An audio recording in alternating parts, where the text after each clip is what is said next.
you very much. We're looking at the construction, and we're with the chairman, as you know. Chairman, come on over.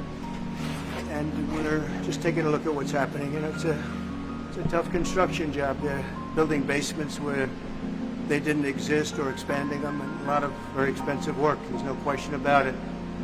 And Tim has been with me for a long time, and you're in charge of the committee. Indeed. One of the reasons why I wanted to see it was the overruns of the expenses, wanted to figure out why. Yeah. So we're taking a look, and it looks like it's about 3.1 billion. It went up a little bit, or a lot.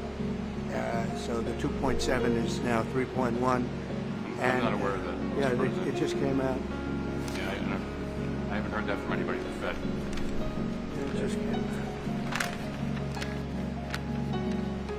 Our notes had it about 3.1 as well. 3.1. 3.2. This came from us. Yes. I don't know who does that. You're including the Martin renovation. You just added. Yeah, you just added in a third building. Is what that is. That's a third building. Well, no, but it's a building that's being built. No, it was built 5 years ago. We finished Martin 5 years ago. It's part of the overall work. It's So, not new. So we're going to take a look.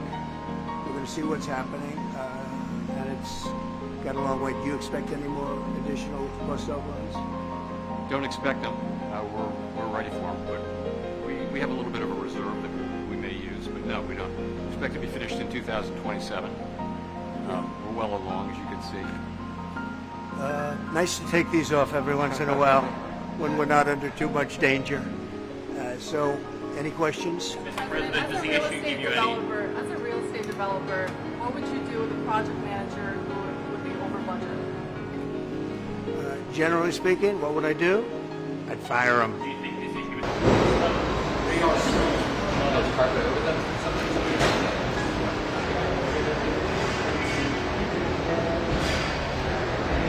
Because it looks like it's got a long way to go. Yes, sir.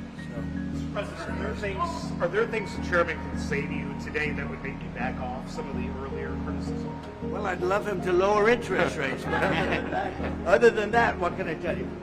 The country's doing really well. I just briefed the chairman on the deal we made with Japan. Japan is putting up $550 billion in order to lower their tariffs a little bit. That way they have a little bit lower tariff. And they also opened their country to free trade, which nobody thought was even a possibility. Thank you. Jerome Powell announced full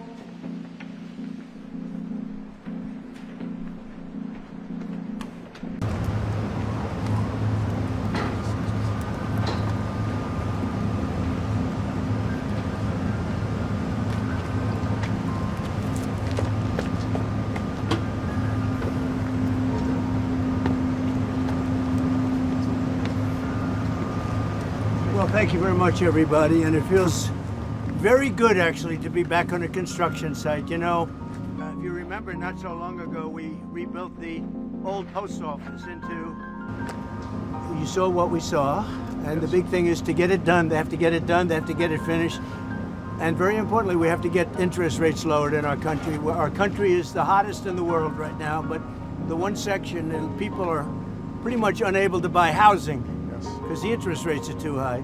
We have no inflation. We have a lot of cash coming in. The tariffs have been unbelievable. Now, people that didn't even believe in tariffs are saying, what a great move that was. On the number of construction sites, did you see mismanagement going on or funds that aren't? Well, I see a very luxurious situation taking place, let's put it that way. And I was given a very nice tour by the head of construction. And, you know, look, if you look over here, they're trying to open up the basement. When you open up a basement, first of all, it's the worst space. Always a basement is the worst space in a building. And it's also the most expensive space to build. And especially here because you have a water line. You know, they're going down into the water, so they have to build a reverse, what's called a reverse bathtub. The water has to be kept out. It's very expensive construction. So it would have been good if they didn't build it. Would have been good if they didn't do certain other things. If you look at the kind of protection in the hall, have you been able to get in the hall? You saw the protection of plywood. I mean, that was a lot of money just to protect it for a period of time.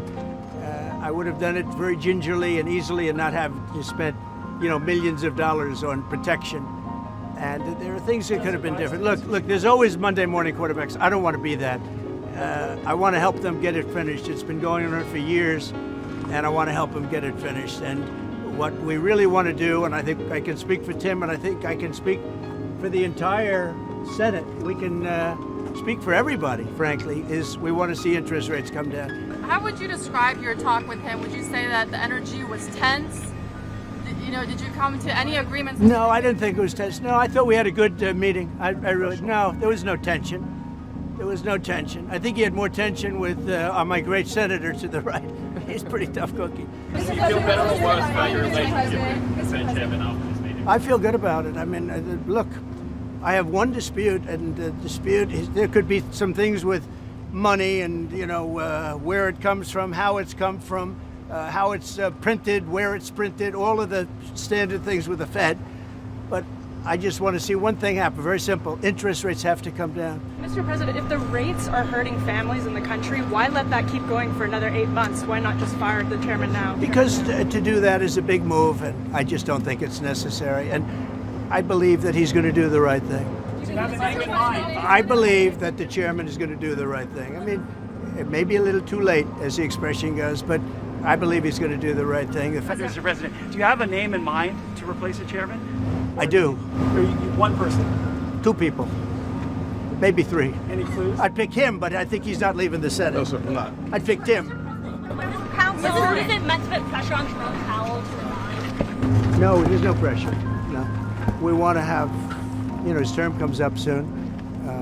I think he's going to do the right thing. Everybody knows what the right thing is. Even people that believed in, the higher rates, they're all on board. They all want to see the interest rates come down. It's very important. Mr. President, if he doesn't do the right thing and cut interest rates, as he said, would you then consider? I don't think we're going to do that. I don't think so. Investigate the newly declassified documents by Congress. Yeah, that's a terrible thing. I have great respect for Tulsi and the documents they found on President Obama, frankly. It was an Obama thing, but it was the people that worked under him also, working with him. And no, it's a very... The head of the Federal Reserve, Jerome Powell, is at risk of getting fired. And part of the reason is the Federal Reserve's building renovation that's happening behind me, with too much use of marble.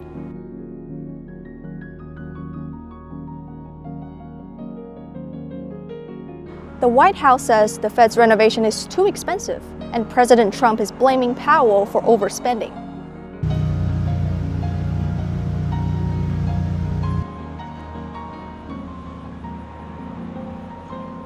The one thing I would have never guessed is that he would be spending $2.5 billion to build a little extension onto the Fed.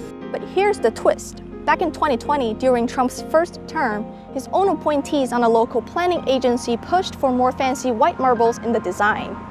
The Fed had originally wanted glass walls to show transparency, but added marble in response to those demands.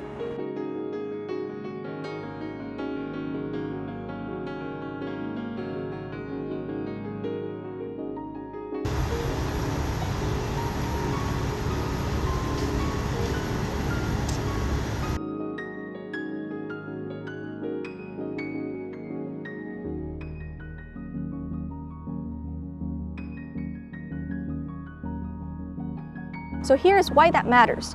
President Trump is now pointing to the same marble as evidence that the Fed's renovation is too extravagant. Also, the Fed is designed to be independent. If a president can fire the chair over building materials, it could shake people's trust in the U.S. economy and lead to higher interest rates on things such as mortgages and credit cards.